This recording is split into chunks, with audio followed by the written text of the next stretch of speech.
میرے اس افسانے کا عنوان ہے ہوائی سفر۔ میں عام طور پر دن کے 11 بجے دفتر میں آتی ہوں۔ کامیاب ترین انسانوں کا یہی وتیرہ ہے، جد و جہد کی ڈگر پر گرتے پڑتے جب وہ اپنی منزل پر پہنچ جاتے ہیں تو خود اپنی دانست میں مہنگے ہو جاتے ہیں۔ پھر وقت ان کے اختیار میں ہوتا ہے، وہ وقت کے اختیار میں نہیں ہوتے۔ لوگ ان کے پیچھے دوڑتے ہیں، وہ لوگوں کا پیچھا نہیں کرتے۔ ضرورت مند ان سے وقت خرید کر آتے ہیں، ان کا وقت برباد کرنے نہیں آتے۔ میں اپنی شاندار موٹر میں سے نکل کر آفس کی طرف بڑھی تو چپراسی کھڑا ہو گیا۔ اس نے غلامانہ انداز میں سلیوٹ مارا اور دروازہ کھول دیا۔ میں اپنے کمرے میں داخل ہوئی تو معمول کے مطابق پیچھے پیچھے آ گیا۔ جی لوگ گھنٹہ بھر سے آپ کا انتظار کر رہے ہیں۔ میں اپنی آرام دہ کرسی پر بیٹھ گئی اور آج کے ملاقاتیوں کا ٹائم ٹیبل اٹھا کر دیکھنے لگی۔ آج ایک مرد اور 3 عورتوں کی اپائنٹمنٹ تھی اور الیکٹرانک میڈیا کی ایک پارٹی تھی جو پچھلے 6 مہینوں سے وقت مانگ رہے تھے۔ انہیں میرے ایک طویل انٹرویو کا انتظار درکار تھا۔ میڈم جی، چپراسی بولا، میڈیا والے صاحب سب سے پہلے آئے تھے۔ وہ کہہ رہے تھے آج انٹرویو لیے بغیر نہیں جائیں گے۔ ابھی میں نے اس کی بات کا جواب نہیں دیا تھا کہ میرا فون بج اٹھا۔ میں نے اٹھایا تو واحدی صاحب تھے، رینبو چینل والے۔ کہہ رہے تھے کہ اب وہ بن پوچھے اندر آ جائیں گے اور آج انٹرویو لیے بغیر نہیں جائیں گے کیونکہ وہ کیمرے اٹھا کر پورے عملے کے ساتھ آ چکے ہیں۔ میں نے چپراسی سے کہہ دیا انہیں بڑے احترام سے اندر لے آئیں اور باقی لوگوں سے معذرت کر کے انہیں 1 گھنٹہ بعد آنے کو کہہ دیں۔ شہرت کی مجبوریاں اور پیشہ ورانہ مجبوریوں سے ٹکرا جاتی ہے۔ بعض اوقات مجھے اپنی ذات کو بھی نظر انداز کرنا پڑتا ہے۔ میں نے کرسی کی نشست پر سر ٹکا کر اپنے دفتر کا جائزہ لیا۔ ایک شے چمچم کر رہی تھی، گرد کا کہیں نام و نشان نہیں تھا۔ میری آبنوسی میز کا شیشہ اس طرح دمک رہا تھا کہ ہر آنے والا اس میں اپنی شبیہ دیکھ سکتا تھا۔ میں سگریٹ نہیں پیتی مگر مہمانوں کی خاطر سٹائلش ایش ٹرے چمکا کے رکھتی ہوں۔ میرا قلمدان، میرا گلدان جس میں ہر روز تازہ پھول لگائے جاتے ہیں، میری شخصیت کی عکاسی کرتے ہیں۔ ہاں، میں ارد گرد صاف ستھرا اور خوشبودار ماحول پسند کرتی ہوں۔ اس ماحول میں لوگوں کے مسائل سن کر ان کا حل بتانے میں مجھے یکگنا سرور حاصل ہوتا ہے۔ عجیب ہے میری زندگی۔ میں نے جن باتوں سے فرار حاصل کی تھی، روزانہ وہی باتیں سننے کی میں فیس لیتی ہوں۔ جن رشتوں سے میں نے نفرت کی تھی، ان رشتوں کو جوڑنے کے لیے نئے نئے ٹوٹکے بتاتی ہوں۔ لوگ میرے مشوروں پر عمل کرتے ہیں، ان کی زندگی خوشگوار ہو جاتی ہے تو میری شہرت میں اضافہ کرتے ہیں۔ کل زندگی آپ کو کس قطار میں کھڑا کر دے گی آپ کو معلوم نہیں ہو سکتا۔ آپ کی ذات میں کتنے گن چھپے ہیں، آپ کی ذات کتنے کانٹوں کی چبھن سہ سکتی ہے، آپ خود اس سے بے خبر ہوتے ہیں۔ اور سب سے عجیب معاملہ یہ ہے کہ اپنی ذات کے جو کانٹے آپ خود نہیں چن سکتے تھے، دوسروں کی ذات کے وہی کانٹے ان سے چنوانے لگتے ہیں۔ چپراسی نے بیل کر کے دروازہ کھول دیا اور وہ لوگ اندر آ گئے۔ 2 کیمرے تھے، 4 آدمی تھے۔ میں نے چپراسی کو چائے لانے کو کہا، وہ لوگ کیمرے فٹ کرنے لگے۔ واحدی صاحب میرے سامنے والی کرسی پر بیٹھ گئے اور بولے، تعجب ہے، آپ کے کمرے میں سب سے خوبصورت تصویر پرواز کرتے ہوئے ہوائی جہاز کی ہے، کیا اس میں کوئی بھید ہے؟ میں مسکرائی۔ آپ گویا انٹرویو کی شروعات کر رہے ہیں۔ ہاں، وہ بولے، میں چاہتا ہوں یہ روایتی بات چیت نہ ہو۔ جس طرح آپ کی شخصیت سب سے الگ تھلگ ہے، اس طرح کی تصویریں میں اپنے ناظرین کو دکھانا چاہتا ہوں۔ میں کیمرے سے اس جہاز کو فوکس کروں گا اور آپ جہاز سے اپنی بات شروع کریں گی۔ عین اسی وقت آسمان پر جہاز کی گڑگڑاہٹ سنائی دی۔ کوئی مسافر بردار طیارہ غالباً گزر رہا تھا۔ میں نے آنکھیں بند کر کے ایک لمبی سانس کھینچی اور جہاز کے اندر پہنچ گئی۔ میں نے بزنس کلاس میں کھڑکی والی سیٹ مانگی تھی، مجھے وہ سیٹ مل گئی۔ ایئر ہوسٹس نے مجھے وہاں بٹھا دیا۔ میں نے سیٹ بیلٹ باندھ لی۔ عجیب بکھرا بکھرا میرا حلیہ تھا، چہرے پر رونق، نہ دل میں امنگ، نہ آنکھوں میں چمک، نہ خیالوں میں ترنگ۔ ایک اجڑی صورت اور شکستہ دل لے کر میں رچمنڈ ورجینیا میں اپنی ایک دوست کے پاس جا رہی تھی۔ گھر اجڑنے کے بعد ہر شے کی صورت اجڑ جاتی ہے۔ مجھے اپنا حلیہ ٹھیک کرنے کا ہوش کب تھا؟ میں ایک سنگین صدمے سے گزر رہی تھی۔ جیسے آدمی عرش سے فرش پر گرتا ہے تو چور چور ہو جاتا ہے۔ ساری دنیا مجھے ایک اندھا کنواں لگ رہی تھی۔ میں زندگی سے بیزار تھی، دنیا سے بیزار تھی، بندوں سے بیزار تھی۔ ہر رشتے سے میرا اعتماد اٹھ گیا تھا۔ سمجھانے بجھانے والے سب مجھے دشمن لگ رہے تھے۔ ایک آزار بن کر میں امریکہ جا رہی تھی۔ وہاں میری ایک بچپن کی سہیلی رہتی تھی۔ مجھے خود بھی معلوم نہیں تھا کہ میں امریکہ کیوں جا رہی ہوں۔ والدین نے مجھے روکا تھا، اپنے فیصلے پر غور کرنے کو کہا تھا، اور بھی عزیز و اقربا نے مشورے دیے تھے، مگر میں بچپن سے ہی اپنی ہر بات منوانے کی عادی تھی۔ میں کیوں کسی کی مانتی بھلا؟ یہ ٹھیک ہے کہ 6 ماہ پیشتر معید سے میری شادی ہوئی تھی۔ یہ شادی پسند کی تھی، مگر معید کا اصلی روپ شادی کے بعد میرے سامنے کھلا۔ اف، ایسے آدمی کے ساتھ زندگی گزارنے سے بہتر تھا کہ میں خودکشی کر لیتی۔ میں نے کسی کی نہ سنی، امریکہ چل دی، ایک آزاد اور منمانی زندگی گزارنے کے لیے۔ 6 ماہ بہت ہوتے ہیں جی کسی کی بےہودگیوں کو برداشت کرنے کے لیے۔ اپنے ٹوٹے ہوئے وجود کی تاریک گلیوں میں اس طرح بھٹک رہی تھی کہ مجھے پتہ ہی نہ چلا ایک مسافر میرے ساتھ آ کر بیٹھ گیا تھا۔ کب ابتدائی رسومات طے ہوئی، کب جہاز نے ٹیک آف کیا۔ جب دوبارہ بتیاں جلی تو میں نے دیکھا کہ وہ کوئی غیر ملکی تھا۔ سیٹل ہونے کے بعد اب اپنا لیپ ٹاپ نکال کے اپنی ای میل چیک کر رہا تھا۔ ایئر ہوسٹس پہلے مشروبات لے کر آ گئی۔ اس مسافر نے ایک گلاس اٹھا لیا، میں نے بھی ایک گلاس اٹھایا۔ میری کوہنی مسافر کو لگ گئی۔ میں نے فوراً کہا I am sorry. No matter, وہ خوشی سے بولا۔ ایئر ہوسٹس اخباریں لے آئی، ایک اخبار اس نے اٹھا لیا، ایک اپنی پسند کا میں نے اٹھا لیا، اور اس طرح زاویہ بنا کے پڑھنے لگی کہ دوبارہ میری کوہنی یا میرا اخبار مسافر کو نہ لگے، اخبار کو زیادہ پھیلنے نہ دیتی۔ اس دفعہ مسافر کی کوہنی مجھے لگ گئی۔ میں نے مشکوک نظروں سے اس کو دیکھا۔ اس نے جھٹ شرمندہ لہجے میں کہا I am very sorry. Don't mind, میں نے کہا۔ تھوڑی دیر بعد کھانا تقسیم ہونے لگا۔ میں نے اپنے آگے ٹرے کھول لیا۔ مجھے احساس ہوا کہ میں نے صبح سے کچھ نہیں تھا کھایا، مجھے بھوک لگ رہی تھی۔ کھانا ڈالتے وقت میں نے کچھ چاول مسافر پر گرائے اور جھٹ کہا sorry, I am very sorry, اور چاول صاف کرنے لگی۔ کھانے کے دوران میں سمٹ کر ایک کونے کے ساتھ لگ گئی۔ جب ایئر ہوسٹس کوئی چیز لاتی تو وہ مسافر پکڑنے میں میری مدد کرتا، کبھی کوئی چیز مجھے پکڑا بھی دیتا۔ میں ہمیشہ تھینک یو ویری مچ کہہ کر وہ چیز پکڑ لیتی۔ کھانا کھانے کے بعد وہ کمبل اوڑھ کر گہری نیند سو گیا۔ میں واش روم جانا چاہتی تھی، پریشان بیٹھی تھی۔ راستے میں اس نے ٹانگیں پھیلا رکھی تھی، یا تو میں اسے جگا دیتی یا ٹانگوں پر سے کود کے چلی جاتی۔ کیسے جگاتی؟ وہ اجنبی تھا، غیر ملکی تھا، میں تو اس کی شکل بھی غور سے نہیں دیکھی تھی۔ جب بہت مجبور ہو گئی، سوچا الانگ کر نکل جاتی ہوں۔ الانگتے وقت میرا پاؤں اس کی ٹانگ کو لگ گیا۔ وہ ہڑبڑا کر اٹھ بیٹھا۔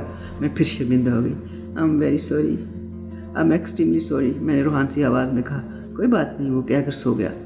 میں جب واش روم سے واپس آئی تو وہ گہری نیند سو چکا تھا۔ اب کیا کروں؟ میں سیٹ کے پاس چپ چاپ کھڑی ہو گئی۔ کوئی اپنا ہم وطن ہوتا تو کندھا ہلا کر جگا دیتی، اگر اپنا شوہر ساتھ ہوتا۔ اف، یہ کیا بےہودہ خیال آ گیا۔ مجھے یوں غلطاؤں پیچھا دیکھ کر ایئر ہوسٹس آ گئی۔ اس نے ایکسکیوز می سر کہہ کر مسافر کو جگا دیا۔ مسافر نے مجھے دیکھا، چھٹ ٹانگیں سکوڑ لی اور بولا آئی ایم ویری سوری۔ میں اپنی سیٹ پر چلی گئی اور کہا تھینک یو ویری مچ۔ رات کو سوتے وقت میں نے پھر اسے کوہنی مار دی۔ خود ہی نیند کھل گئی اور میں نے فوراً کہا آئی ایم ویری سوری۔